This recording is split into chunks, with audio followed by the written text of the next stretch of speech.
श्री चरक संहिता शारीर स्थान चौथा महती गर्भावक्रांति शारीर अध्याय गर्भ विषयक 8 प्रश्न। अब इसके बाद महती गर्भावक्रांति शारीर की व्याख्या की जाएगी। जैसा कि भगवान आत्रेय ने कहा था, अध्याय विषय प्रवेश, जिससे गर्भ उत्पन्न होता है, जिस समय यह अवस्था में गर्भ नाम पड़ता है, जिससे गर्भ बनता है, जिस क्रम से गर्भाशय में प्रवेश पाकर गर्भ बनता है, जो गर्भ की वृद्धि का कारण है, जिस कारण से गर्भ का जन्म नहीं होता है, जिससे गर्भ उत्पन्न होते हुए कुक्षी में नष्ट हो जाता है, जिससे संपूर्ण रूप से नष्ट न होते हुए गर्भ विकार को प्राप्त हो जाता है। इस प्रकार इन 8 विषयों की व्याख्या विस्तार से इस अध्याय में की जाएगी। प्रश्न, गर्भ जिससे उत्पन्न होता है, इसका उत्तर। गर्भ जिससे उत्पन्न होता है उसका व्याख्यान करते हैं। माता से, पिता से, आत्मा से, सात्म से, रस से, सत्व से, इन सभी के समुदाय से गर्भ की उत्पत्ति होती है। उस गर्भ के जो अवयव जिससे उत्पन्न होते हैं, उन अवयवों को अलग अलग मार्तज, पितृज अवयव के रूप में पूर्व अध्याय में कह दिया गया है। प्रश्न, गर्भ नाम कब पड़ता है? इसका उत्तर। गर्भाशय में शुक्र, आर्तव और जीव का जब जिस काल में संयोग होता है, तब उसी का नाम गर्भ पड़ता है। प्रश्न, गर्भ किससे निर्मित होता है? इसका उत्तर। गर्भ आकाश, वायु, अग्नि, जल और पृथ्वी, इन 5 महाभूतों का विकार है और चेतना का आश्रयभूत है। इसी युक्ति से 5 महाभूतों के विकारों का समुदाय आत्मक और चेतना धातु का आश्रयभूत गर्भ होता है। गर्भ में 5 महाभूत से 5 धातु कहे जाते हैं। गर्भ का 6वां धातु चेतना कहा जाता है।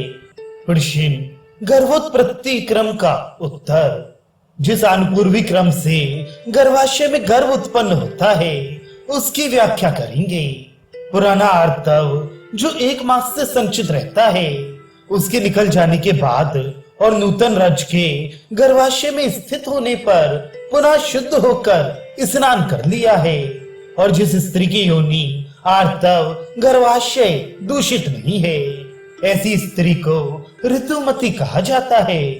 इस प्रकार ऋतुमती हुई स्त्री के साथ जब शुद्ध शुक्र वाला पुरुष सहवास करता है, तब उसके कामोद्रेक से प्रेरित किया हुआ शरीर के शेष धातुओं का सार आत्मा शुक्र के स्वरूप में प्रत्येक अंगों से उत्पन्न होता है।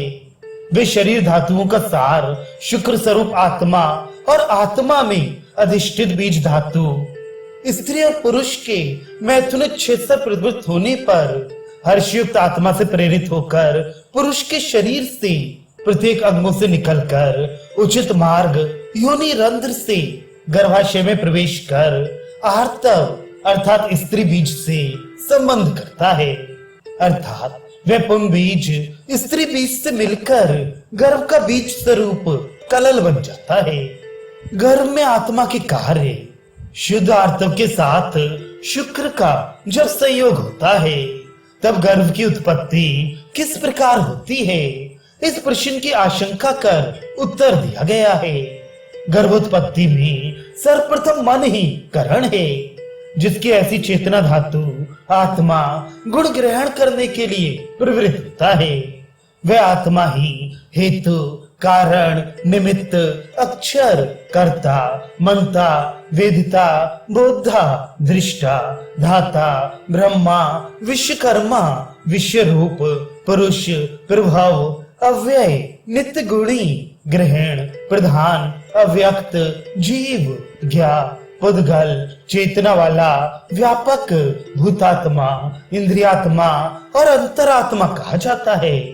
इस प्रकार इन पर्याय नामों से कहे जाने वाली चेतना धातु आत्मा गुण ग्रहण करने के समय अर्थात शुक्र आर्तव के संयोग हो जाने पर सर्वप्रथम अन्य गुणों की अपेक्षा आकाश की सृष्टि करता है। जैसे प्रलय के बाद भौतिक सृष्टि की इच्छा रखने वाला ब्रह्मा सत्य रूपी उपादान से युक्त आकाश की ही उत्पत्ति करता है।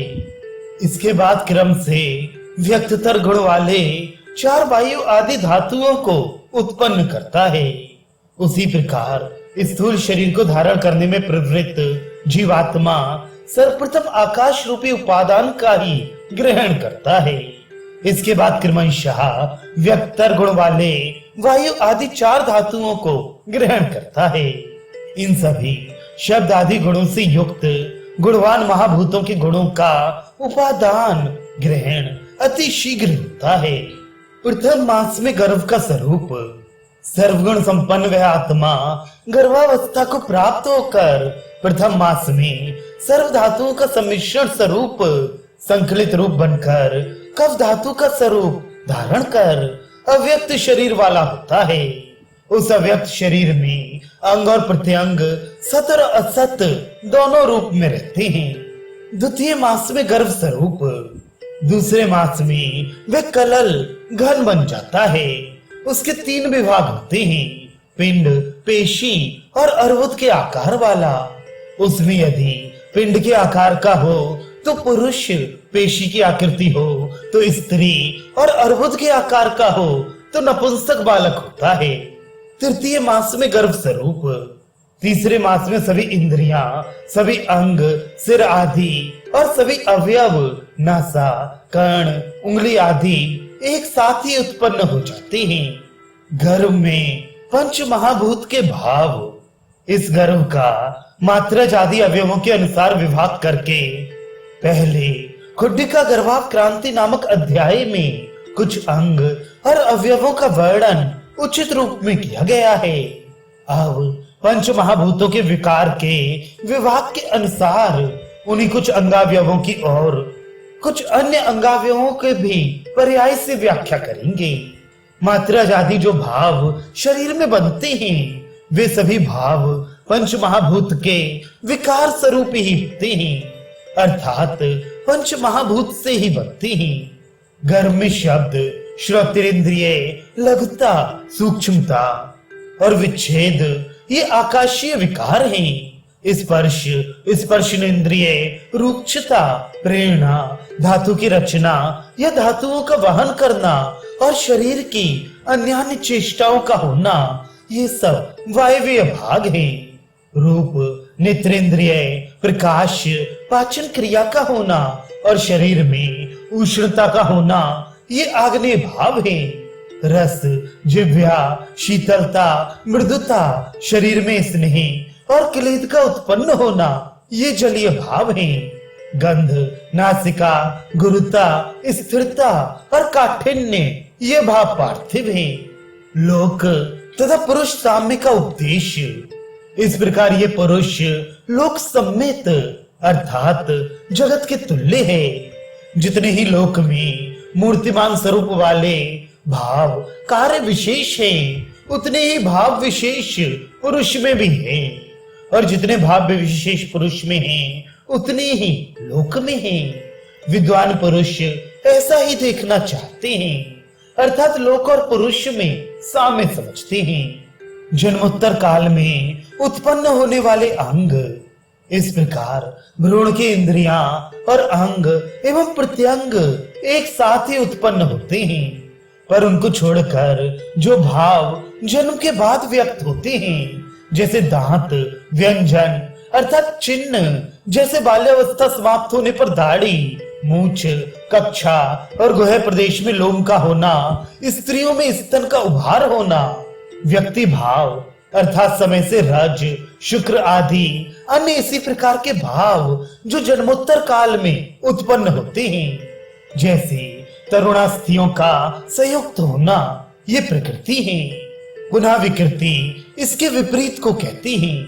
इस गर्भ में कुछ नित्य भाव हैं और कुछ भाव अनित्य होते हैं। उस गर्भ में जो अंगावयव नित्य होते हैं वे ही अंगावयव स्त्रीलिंग, पुल्लिंग और नपुंसक लिंग को धारण करते हैं। गर्भ में स्त्रीलिंग और पुल्लिंग भावों से जिस भाव की विशेष रूप से प्रधानता होती है, वह प्रधानता अधिकता वश हो या गुण के अनुसार हो, उसी के अनुसार संतान उत्पन्न होती है। अर्थात स्त्री भावों की प्रधानता होने पर स्त्री का होना और पुरुष भावों की प्रधानता होने पर पुरुष की उत्पत्ति होती है।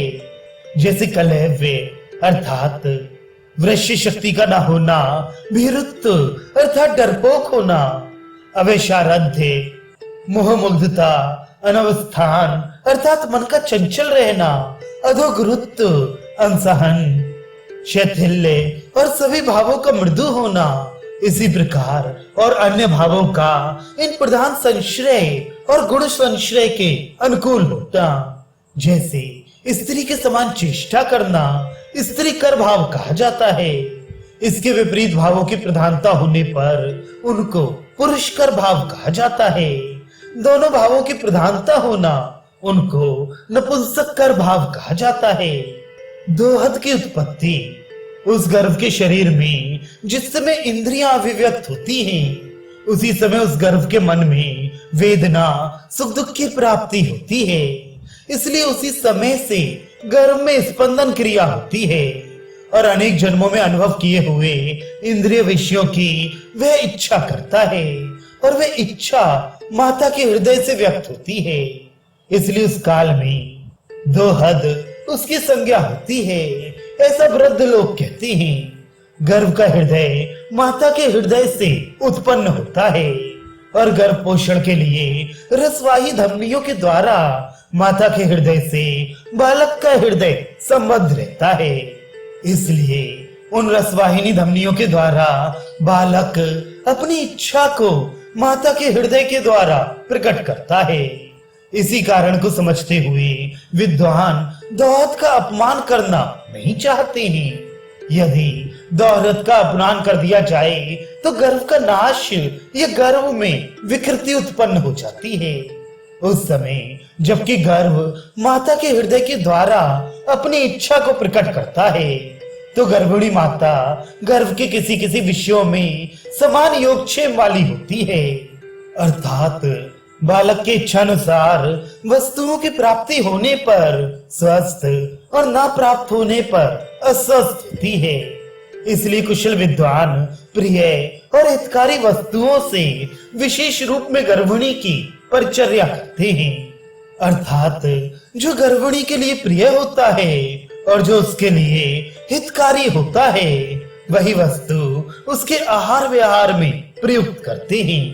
गर्भिणी के लक्षण उस गर्भिणी के गर्भ की प्राप्ति और वह हृदय के विशेष ज्ञान के लक्षणों का संक्षेप में उपदेश कर रहे हैं, क्योंकि इसका ज्ञान हो जाने पर उपचार के साधन में सुविधा होती है और इसका ज्ञान लक्षणों से ही होता है।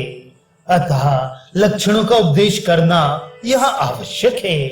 वे ये हैं आर्तव का बंद हो जाना, मुख से बार बार पानी का आना, अन्न खाने की इच्छा का न होना, वमन भोजन में अरुचि, खट्टी या चरपरी वस्तु खाने की इच्छा की प्रबलता, आहार एवं विहार आदि भावों में ऊंच और नीच की बार बार इच्छा का होना। अर्थात कभी उच्च उत्तम आहार विहार में मन लग जाए और कभी नीच हीन गुण वाले आहार विहार में। शरीर में भारीपन का अनुभव होना, आंखों में ग्लानि का होना, स्तनों में दूध का आ जाना, दोनों ओंठ एवं दोनों स्तन मंडल का अधिक काला हो जाना, पैरों में कुछ कुछ शोथ का हो जाना, रोम राज्य का उद्गम, योनि का अत्यर्थ विस्तृत हो जाना, ये सभी लक्षण गर्भ प्राप्ति के होते हैं। गर्भिणी की इच्छा पूर्ति आवश्यक। द्विहृदया गर्भिणी जिन जिन इच्छाओं को व्यक्त करती है, उन सभी इच्छाओं की यथासंभव पूर्ति अवश्य करनी चाहिए। पर गर्भ को नष्ट करने वाले भावों को छोड़कर, अर्थात जिससे गर्भ नष्ट होने का भय हो, उस आहार एवं विहार से गर्भिणी को दूर रखे। गर्भोत्कातर भाव, ये आगे बताए गए भाव गर्भ को नष्ट करने वाले होते हैं। जैसे सभी प्रकार से अति गुरु, अति उष्ण, अति तीक्ष्ण आहारों का सेवन, कठिन चेष्टाएं, वृद्ध लोग गर्भ को नष्ट करने वाले इन अन्य भावों का उपदेश करते हैं। जैसे देवता और राक्षसों के अनुचरों से रक्षा करने के लिए रक्त वस्त्रों को धारण ना करे, मदकारक अन्नपान का सेवन ना करे, सवारी पर ना चढ़े, मांस ना खाए, सभी इंद्रियों के लिए जो वस्तु हानिकारक हो उससे दूर रहे, और भी इसके अतिरिक्त जिस किसी वस्तु को त्यागने के लिए वृद्ध एवं अनुभवी वृद्धा स्त्रियां कहें उसको भी गर्भोपघात कर भाव कहते हैं, उसका भी त्याग कर देना चाहिए। इच्छा विघात से हानि, यदि गर्भिणी स्त्री किसी गर्भोपघात कर भाव की अर्थात जिससे गर्भ हानि की संभावना है उसे ही प्रबल इच्छाओं के द्वारा मांग करती है, तो उसकी इच्छा के अनुसार अहित वस्तु को हित वस्तुओं के साथ या कल्पनाओं के द्वारा उसको हित बनाकर देना चाहिए, जिससे उसकी प्रबल इच्छा शांत हो। यदि उसकी इच्छाओं के अनुकूल वस्तुओं की प्राप्ति उसे नहीं होती है तो इच्छाओं को रोकने से कुपित हुई वायु अंतः शरीर में चलते हुए गर्भाशय में प्राप्त गर्भ का विनाश अर्थात गर्भ को कुरूप कर देती है। इसलिए गर्भिणी की इच्छाओं का प्रतिघात नहीं करना चाहिए। चतुर्थ मास में गर्भ स्वरूप, चौथे मास में गर्भ में स्थिरता उत्पन्न हो जाती है अर्थात पहले की अपेक्षा बड़ा बन जाता है। इसलिए चौथे मास में गर्भिणी का शरीर अधिक भारी प्रतीत होता है। पंचम मास में गर्भ का स्वरूप, पांचवें मास में अन्य मासों की अपेक्षा गर्भस्थ बालक में मांस और रक्त की अधिक वृद्धि होती है, अतः गर्भिणी इस मास में विशेष क्रश हो जाती है। छठे मास में गर्भ का स्वरूप, छठे मास में गर्भ का अन्य मासों की अपेक्षा बल वर्ण का उपचय अधिक होता है, इसलिए छठे मास में गर्भिणी के बल और वर्ण की विशेषकर हानि हो जाती है। सातवें मास में गर्भ का स्वरूप, सातवें मास में गर्भ सभी प्रकार से पुष्ट होता है, इसलिए गर्भिणी और मास की अपेक्षा इस मास में अधिक दुर्बल एवं उदास प्रतीत होती है। आठवें मास में गर्भ का स्वरूप और ओज का अस्तित्व, आठवें मास में रस संवाहिनी के द्वारा ओज माता से गर्भ के हृदय में और गर्भ से माता के हृदय में परस्पर आता जाता रहता है, क्योंकि गर्भ पूर्ण रूप से तैयार नहीं रहता। इसलिए माता आठवें मास में बार बार प्रसन्न और बार बार उदास हुआ करती है, अर्थात जब ओज गर्भ के हृदय में चला जाता है तब माता उदास हो जाती है, जब पुनः ओज माता के हृदय में चला आता है तब माता प्रसन्न दिखाई पड़ती है।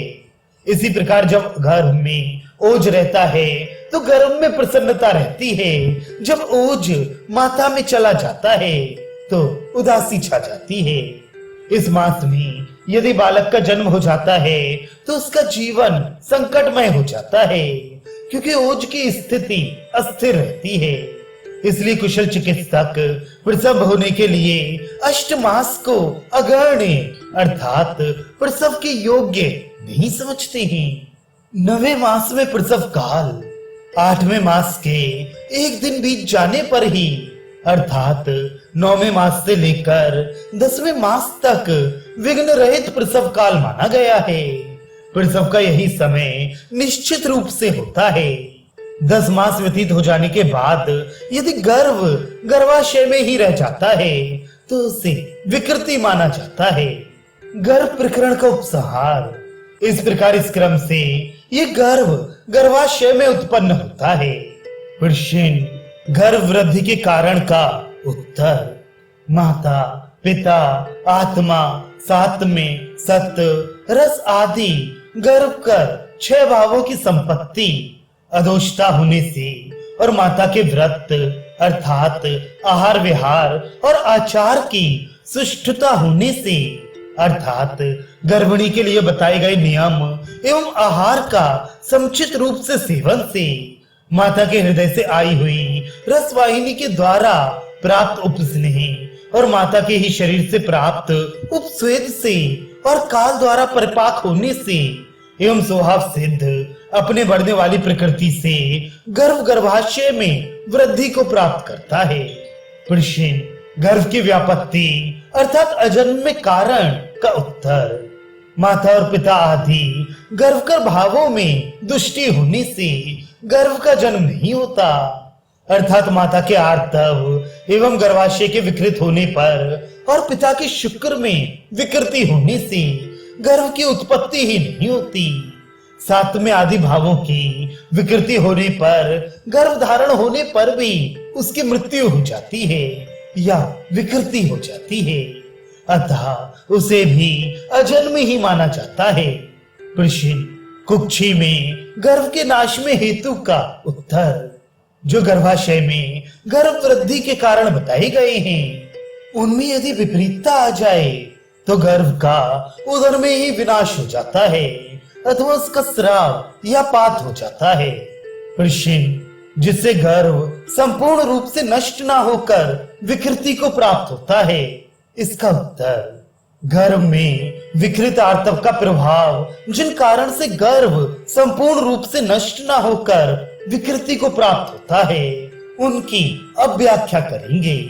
जब वात आदि दोषों को प्रकोपित करने वाले आहार विहार का स्त्री सेवन करती है, तब वात आदि दोष कुपित होकर शरीर में फैलते हुए रक्त और गर्भाशय को प्राप्त करते हैं, परंतु संपूर्ण रक्त अथवा गर्भाशय को दूषित नहीं करते हैं।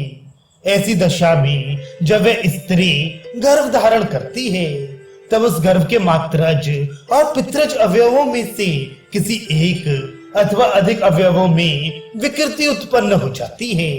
जिस जिस अवयव के बीज में अथवा बीज भाग में दोष प्रकोपित होते हैं, उन सभी बीजों या बीज भागों से उत्पन्न होने वाले अवयवों में विकृति होती है। जब उस स्त्री के शोणित तथा गर्भाशय के बीज भाग प्रदुष्ट होते हैं, तब वह स्त्री वंध्या संतति उत्पन्न करती है। जब उस स्त्री के शोणित गर्भाशय के बीज भाग का अवयव प्रदुष्ट होता है, तब वह पूर्ति प्रजा संतति उत्पन्न करती है। जब उस स्त्री के शोणित में गर्भाशय के बीज भागावयव और स्त्री कर बीज शरीर बीज भागों के एक देश में विकृति उत्पन्न होती है, तब वह स्त्री अधिक स्त्री की आकृति वाले स्त्री भिन्न वार्ता नामक संतति उत्पन्न करती है। इसलिए इसे स्त्री व्यापक कहते हैं। गर्भ में विकृत शुक्र का प्रभाव। इस प्रकार जब पुरुष के बीज में संपूर्ण उत्पादक भाव कुपित हो जाते हैं, तब वह पुरुष का बीज वंदे पुत्र उत्पन्न करता है। और जब पुरुष के बीज में बीज भाग का एक अंश कुपित होता है, तो पूर्ति प्रज्ञ संतान उत्पन्न होती है। जब पुरुष के बीज में प्रजनन भाग का एक अंश एवं पुरुष का शरीर के उत्पादक भाग का एक अंश दुष्ट होता है, तब पुरुष की आकृति से अधिक समानता रखने वाला पुरुष से भिन्न अपरुष तृणपुत्रिक नामक संतान उत्पन्न होती है। इसे पुरुष व्यापक कहते हैं। मार्तज पितृज अवयव विकृति से सातमेज आदि विकृतियों का निरूपण।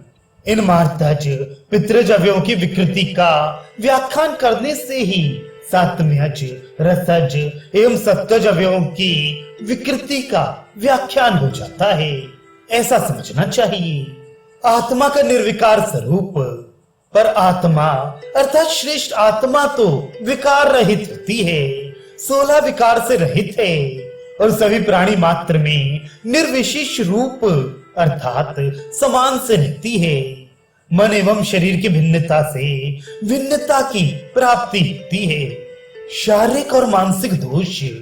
इनमें शरीर के 3 दोष होते हैं, वात पित्त कफ। ये दोष शरीर को दूषित करते हैं। 2 दोष मन के होते हैं, रज और तम।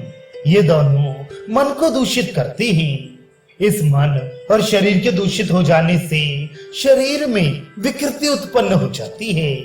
यदि मन और शरीर दुष्ट ना हो तो विकृति उत्पन्न नहीं होती।